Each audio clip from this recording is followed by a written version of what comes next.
ইরানের রাজধানী তেহরানে নতুন করে ব্যাপক বিমান হামলা শুরু করেছে ইসরায়েল। পাল্টা জবাবে বাহরাইনের রাজধানী মানামার মিনা সালামান বন্দরে শক্তিশালী হামলা চালিয়েছে ইরান। এতে বন্দরটির একটি অংশে আগুন ধরে গেছে। এছাড়া ইরাকের রাজধানী বাগদাদের মার্কিন ঘাঁটিতে 2টি ড্রোন দিয়ে হামলা চালানো হয়েছে। এর মধ্যে একটি ঘাঁটির ভিতরে পড়েছে, আরেকটি ভূপাতিত করা হয়েছে।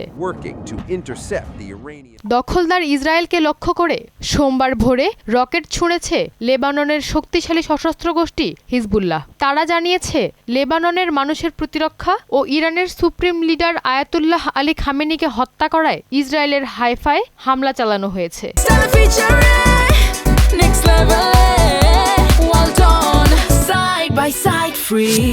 এরপর লেবানন সীমান্তে ব্যাপক হামলা শুরু করে ইসরায়েলি বিমান বাহিনী। যুক্তরাষ্ট্র ইসরায়েলের সঙ্গে ইরানের বিরুদ্ধে যুদ্ধে পরোক্ষভাবে যুক্ত হয়েছে যুক্তরাজ্য। প্রধানমন্ত্রী কিয়ার স্টারমার বলেন, ইরানের মিসাইল ব্যবস্থায় হামলা চালাতে তাদের ঘাঁটি ব্যবহার করতে যুক্তরাষ্ট্রকে অনুমতি দেয়া হয়েছে, যদিও যুদ্ধে সরাসরি যুক্ত হবেন না তারা। তুরস্কের প্রেসিডেন্ট রিসেপ তাইয়েপ এরদোয়ান বলেছেন, ইসরায়েল ও যুক্তরাষ্ট্রের হামলায় ইরানের সুপ্রিম লিডার আয়াতুল্লাহ খামেনির মৃত্যুতে তিনি ব্যথিত। ইরানি জনগণের প্রতি সহমর্মিতা প্রকাশ করেন তিনি। ইরান ও যুক্তরাষ্ট্রের মধ্যে সাম্প্রতিক আলোচনায় মধ্যস্থতাকারী ওমান জানিয়েছে, হামলার পরও কূটনীতির দরজা এখনো বন্ধ হয়ে যায়নি।